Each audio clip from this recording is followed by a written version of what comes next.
El Instituto Mexicano de la Radio, en colaboración con Violeta Radio, presenta Voces en Resistencia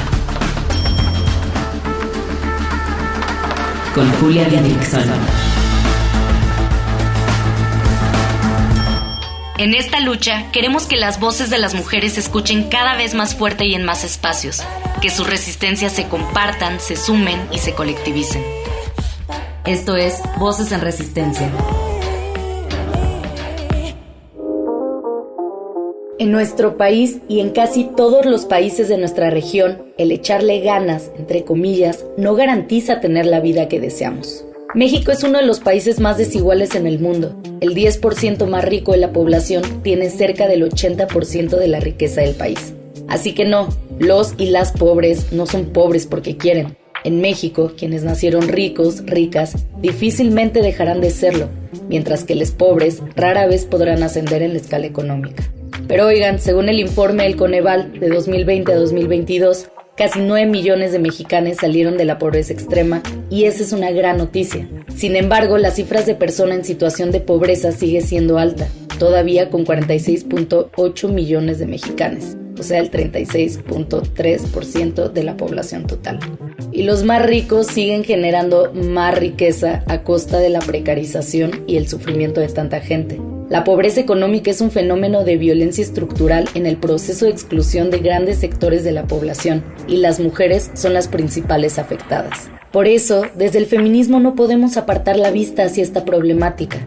Debemos de buscar que nuestro movimiento también sea antineoliberal, que nunca deje atrás la perspectiva de clase, que siempre sea crítico contra el capitalismo, contra la explotación laboral, la precarización, las brechas salariales, la falta de oportunidades para tantas mujeres y hombres en nuestro país y en el mundo, la extrema desigualdad que sigue privilegiando a unos cuantos. Este episodio está dedicado a hablar sobre la desigualdad económica, pero claro, desde una perspectiva de género. Comenzamos. Voces en Resistencia. Bienvenidas mis queridas a una emisión más de Voces en Resistencia. Yo soy Julia Didrickson y nos encontramos con Anaí Rodríguez, que es licenciada en Estudios Internacionales con una maestría en Estudios de Género. Anaí ha trabajado para organizaciones de la sociedad civil, iniciativa privada y en la Administración Pública Federal. Actualmente es codirectora del Instituto de Estudios sobre Desigualdad, INDECIG, y es vocera de Menstruación Digna México. Anaí, muchas gracias por aceptar la invitación al programa. ¿Cómo estás? Hola Julia, muchas gracias por invitarme. Bien, y estoy bien y espero que todas las personas que nos escuchan también lo estén.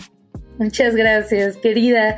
Oye, pues podríamos hablar de tantos aspectos que atraviesan el tema de la desigualdad económica, pero quiero que en este tiempo que dura el programa, pues nos dediquemos a abordar el tema de cómo a las mujeres nos afecta en particular.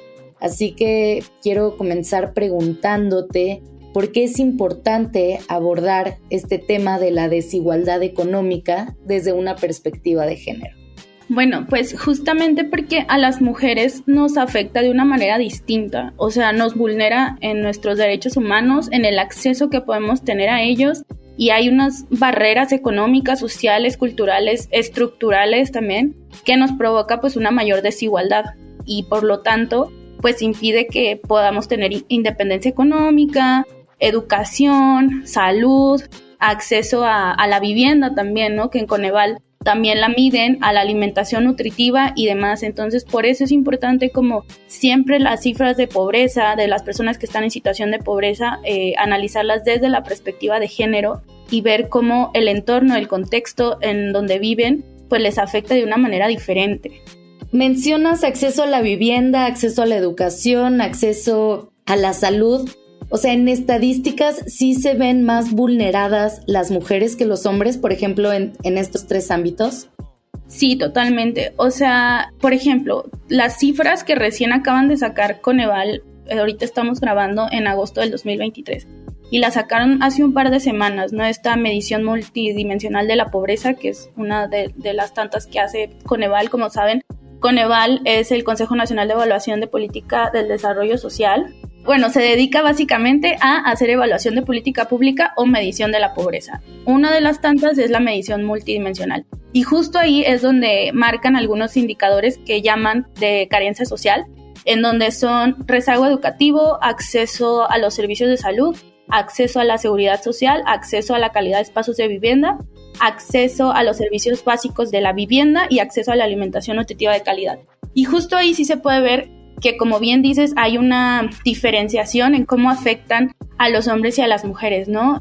Algo que a mí me llamó la atención de esta medición, que hace una comparativa desde el 2016, 2018, 2020 y 2022, es que la carencia por acceso a los servicios de salud aumentó muchísimo.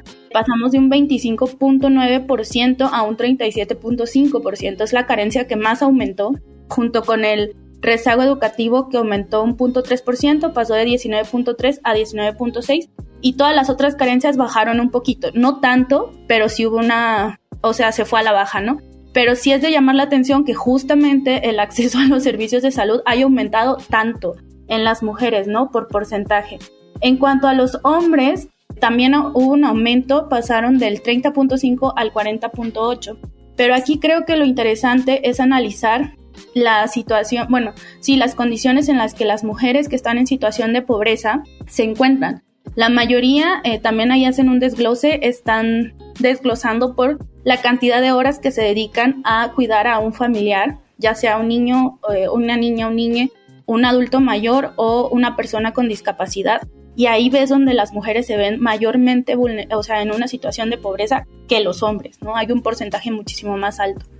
Claro, el trabajo no remunerado, la doble jornada laboral es de los grandes factores, ¿cierto? Para esta gran desigualdad. Y a esto quiero preguntarte, ¿a qué se le llama la feminización de la pobreza? ¿Y qué ejemplos nos puedes dar de esta misma? Pues este término se acuñó ahí por los años 70, justamente para demostrar que la pobreza económica afecta más a las mujeres que a los hombres, ¿no? Como te digo, la situación en la que viven las mujeres, por ejemplo, las jefaturas de los hogares, que cuando son mayormente de mujeres, hay un mayor porcentaje de que vivan en situación de pobreza. Porque yo lo veo así como un caracol, por así decirlo.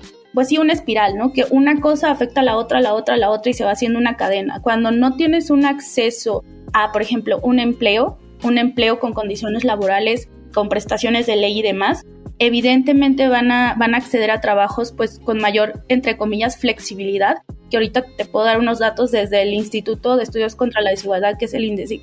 Nos dedicamos justo a evaluar el tema de las personas repartidoras de comida rápida.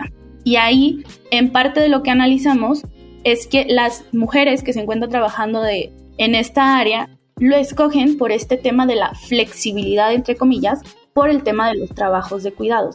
Y es mayormente el porcentaje, porque los hombres por lo general nos contestaban que era para tener un ingreso extra, mientras que las mujeres sí presentaba una mayor, trabajaban 48 horas adicional, o sea, casi el doble de horas no remuneradas en comparación con los hombres, que trabajaban 21 y ellos 12.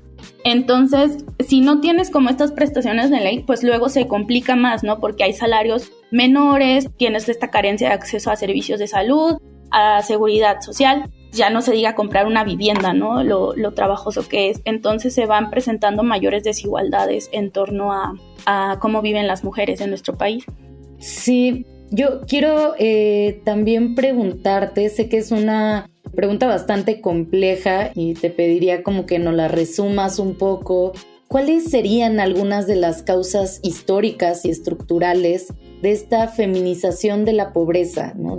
Y aquí en México, pero en general de la desigualdad económica en México? No sé, es que te digo que es como el huevo o la gallina, ¿no? Porque te diría, el acceso al mercado laboral. Pero ya cuando accedes al mercado laboral está una gama de opciones, como está en este caso las personas repartidoras, que pueden acceder a ello, ¿no? Pero ¿qué condiciones laborales tienen? Y luego viene el tema de la educación. Pero también sabemos que la educación, que este país, y creo que ninguno es meritocrático, que lo hemos mucho hablado en Gatitos contra la Desigualdad. Entonces no es como que, porque tengas un doctorado vas a acceder a mejor empleo, ¿no? Porque la situación está complicada. Entonces te digo que es como el huevo y la gallina, porque no es la educación del todo, pero tampoco es el acceso al trabajo, sino qué trabajo accedes y con qué condiciones accedes. Entonces creo que entre esas dos cosas se puede sacar como el tema también en qué familia naces, ¿no? Nosotros ahí desde Gatitos contra la Desigualdad, que es una alita del INDECIC, pues parte de la narrativa que tenemos es como de construir el término de la meritocracia y que las personas no es como que se hagan ricas, ¿no? La mayoría de las personas ricas nacieron en contextos pues mayormente favorables o con familias ya con dinero, y entonces ahí se destruye como el tema meritocrático, ¿no? Entonces creo que si me pides, yo creo que serían esas dos, ¿no? Como el acceso a la educación y el acceso a un trabajo con condiciones laborales buenas, o sea, que haya prestaciones de ley y desde todo, no solamente salario, sino también, por ejemplo, el tema de las maternidades, las licencias o cuando te incapacitas, ¿no? Que tengas un accidente o algo así, el acceso mismo al servicio de salud gratuito, todo eso compone como esas prestaciones laborales que pedimos. Sí, ya que mencionaste Gatitos contra la Desigualdad, yo no sabía que andabas también. Para recomendarle a las personas que nos están escuchando, es una iniciativa y una página en Instagram, no sé si también están en Facebook, donde explican bastante chido, breve, conciso, divertido, cómo funciona la desigualdad en México. ¿Cómo podemos encontrar a Gatitos contra la Desigualdad en Instagram? Está como Gatitos versus Desigualdad, así, tal cual. ¿Están en Facebook? Sí, también en Facebook, así nos ubicas como Gatitos contra la Desigualdad, todo junto. Y también en Instagram, de hecho, y en Twitter igual, Gatitos. En todos estamos como Gatitos contra la Desigualdad. Me encanta. Anaí, si me permites, vamos con un corte musical, con una canción llamada Resiste, que pusimos probablemente en la primer temporada de Voces en Resistencia. Recordemos, ahorita estamos en la quinta, o sea, hace más de 2 años y medio. Resiste es del grupo feminista español Tribade, y pues espero que les guste, disfrútenla y regresamos. Estás escuchando Voces en Resistencia. Voces que resisten también desde la música. Hey, no se te olvide seguirnos en redes sociales. Encuéntranos en Instagram como Voces-en Resistencia, en Twitter como @VioletaRadio_FM y @Reactor105. Y regresamos con Anaí Rodríguez para seguir hablando de la desigualdad económica. Anaí, ¿has visto en los últimos años algún avance en nuestro país? Ya lo mencionamos con el estudio del Coneval, pero quiero preguntarte qué iniciativas favorables para combatir la desigualdad puedes nombrar. Por supuesto, entre ellas, cuéntanos de la ley de menstruación digna y qué impacto has observado. Pues mira, justamente ahorita estoy leyendo un libro que me pareció como súper pertinente antes de empezar la entrevista, que se llama La Mujer Invisible, de Caroline Criado. Está muy chido este libro porque parte de lo que aborda es como todas las políticas públicas en el mundo, pero mayormente en países europeos, que han tenido en torno a disminuir esta brecha de desigualdad que existe, ¿no? De género. Y una que me llamó la atención y a mí me sacó de onda, porque igual no vivimos en un país así, es que en Suecia, en 2011, hubo como una reevaluación de todas las políticas públicas para meter la perspectiva de género. O sea, la autora fue a entrevistar a personas servidoras públicas de diferentes países y cuenta que cuando estaban ahí en Suecia hablando como de esta reevaluación, alguien dijo, lo bueno es que la retirada de nieve no necesita la perspectiva de género. Y todo el mundo se rió y luego ya después de la risa como que no necesita. Y empezaron a ver y sí necesitaba, o sea, porque había un tema hay algo que se llama encadenamiento de desplazamientos, que es que las mujeres tienen más desplazamientos justo por el trabajo de cuidados, ¿no? Porque no solamente es ir al trabajo, sino también pues llevar a las infancias a las escuelas, o de repente si alguien se enferma, pues llevarle al hospital o ir al súper o bla, bla, bla. Entonces hablan de que los hombres solo tienen, digamos, 2 desplazamientos, el de ir al trabajo y el de volver a su casa, mientras que las mujeres tienen muchísimos más durante el día. Y entonces sí había una perspectiva de género también al retirar la nieve, porque los hombres mayormente se manejan en autos, mientras que las mujeres en transporte público o a pie. Entonces empezaron a retirar la nieve primero de los cruces peatonales y de donde iban las bicicletas, también habla de eso, y del transporte público, y al último dejaron lo de los autos, porque también decían, pues un auto es más probable que pueda andar en la nieve que una persona caminando, ¿no? Y lo más interesante aquí, y que viene al caso, es que al principio no funcionó como esperaban, porque subieron los accidentes, sobre todo las personas peatonas y mujeres que pues tenían accidentes porque se resbalaban en la nieve así. Entonces hubo muchas críticas, sobre todo de la prensa, ya sabes, como, esas políticas feministas y no sé qué, no sirven para nada. Y lo que hicieron en lugar de quitarla, porque podrías esperar que lo quitaran como, pues esto no funcionó, fue meter mejor maquinaria. Y entonces ya dejaban las ciclovías y los cruces peatonales y demás mucho más limpias y mucho más secas para evitar los accidentes. Y así fue como se logró reducir los accidentes y también lograr que sobre todo las mujeres tuvieran una mayor movilidad, ¿no? Y el transporte público en sí es algo que se pensó directamente desde una visión súper androcéntrica y que es poco funcional para muchas mujeres y sus desplazamientos, ¿no? Y eso en cualquier país, no solamente en Suecia, incluso acá en México, ¿no? El tema de menstruación digna es un tema bien complejo porque al principio uno pensaría como la menstruación, ¿qué tiene que ver con ser un tema público, ¿no? O el Estado, ¿qué tiene que ver con la menstruación? Básicamente es que cuando empezamos esta entrevista, yo te dije que también parte de las diferencias de género era el acceso a los derechos y la menstruación, que es un proceso fisiológico que no controlamos, las personas que menstruamos, es también una barrera de acceso a derecho en algo tan básico como el trabajo o la educación, ¿no? En la educación las niñas llegan a faltar en nuestro país, más del 30% aproximadamente han faltado alguna vez a causa de la menstruación. Eso quiere decir que los días que no van pierden conocimientos, ¿no? En pues contraparte a las personas que no menstruan, a los niños que no menstruan, y difícilmente alguien después les va a explicar esos conocimientos y llega a pasar que faltan tanto que mejor abandonan la escuela, lo cual las pone en una situación de mayor vulnerabilidad. Entonces, por eso hablamos de menstruación como un asunto público y como un acceso a derechos, y que se den productos gratuitos, toallas, tampones, copas, pues debería ser un derecho, ¿no? Porque al final de cuentas el Estado es garante de eso. Y para poder acceder a la salud, al trabajo, a la educación, mismo a la vida pública, necesitamos tener esos insumos cubiertos y es parte de la lucha que hemos hecho.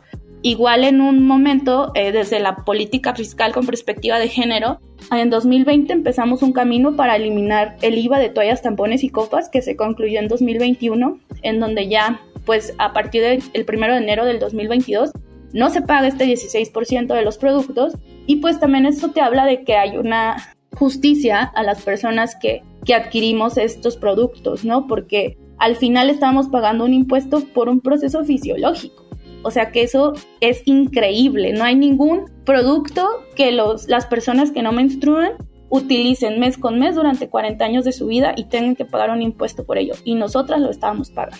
Por eso hablamos de disminuir las brechas de género. Sí, desde ahí se ve, ¿no? Cómo a las mujeres tenemos más dificultad, pues para poder salir, como lo estábamos nombrando, esta feminización de la pobreza. Ya se nos está acabando el tiempo, Anaí, pero quiero preguntarte rapidísimo sobre qué opinas del Sistema Nacional de Cuidados, ¿no? De esta propuesta que les cuento rapidísimo, de que son programas y acciones para garantizar los derechos de las personas que necesitan ser cuidadas, así como de aquellas que brindan cuidados. ¿Qué opinas de esta iniciativa? ¿Es urgente? Súper urgente. Creo que, sobre todo desde la sociedad civil, siempre se ha empujado este tema, como que haya un sistema de cuidados, justamente que creo que beneficiaría a las mujeres de muchas maneras, en especial a las mujeres, pues, porque son las que, pues, en su mayoría atienden este tema. Y ya hay cifras que, de hecho, en la presentación de un libro que llamamos Rojo Menstruación, desde Menstruación Digna México, en torno a la eliminación del IVA, fue el subsecretario de Hacienda, Gabriel Llorio, y nos comentó en esa conferencia que ya habían llamado a ONU Mujeres para ver cuánto era el costo, ¿no?, de operar un sistema nacional de cuidados a nivel nacional, valga la redundancia, y era entre 1.2 y 1.4% del PIB anualmente. Entonces, que era algo que ya estaban evaluando porque justamente pues entendían que era algo necesario, ¿no?, en nuestro país para que se pudiera operar, pero creo, o sea, si me lo preguntas, debería ser una de las cosas principales o de las propuestas que se deberían de tener en cuenta en el siguiente proceso electoral para poder hacer una reducción de tantas desigualdades de las mujeres en especial. Completamente de acuerdo, Anaí. Cuéntanos cómo te podemos encontrar en Instagram o las redes sociales que nos quieras pasar. Pues mira, estoy en todas mis redes sociales, estoy como Anaí, H-E-I latina, como la del grupo de RBD, Anaí RGZM, que es la abreviación de Rodríguez Martínez, que son mis apellidos. Y pues sí, ahí estoy en Twitter e Instagram. Anaí, muchas gracias por haber estado en Voces en Resistencia. Te mando un abrazo grande. Gracias a ti, Julia, y a todas las personas que nos escucharon. Voces en Resistencia. Y también muchas gracias a ustedes por escucharnos. Si conocen a alguna persona que sigue pensando que él o la pobre es pobre porque quiere y que lo que necesita es echarle más ganas, mándenle este episodio para que se entere que el problema va más allá de lo individual y que de paso que se entere cómo el hecho de la injusta redistribución de la riqueza nos afecta en particular a las mujeres. Queridas, si les gusta Voces en Resistencia, ayúdenos compartiendo también en sus redes sociales y activando la campanita, ya sea en Spotify o en YouTube o en cualquier otra plataforma. Yo soy Julia Didrikson, ya saben, me pueden encontrar en cualquier red social como Julia Didri y pues les mando un abrazo y las espero siempre que deseen regresar. Adiós. Y porque no se va a caer solo, sigamos resistiendo desde la creatividad, los afectos, la organización política, el pensamiento crítico, la sororidad y el autocuidado. Hasta la próxima. Con la colaboración de Violeta Radio, esta fue una producción de Grupo Imer. Somos Radio Pública.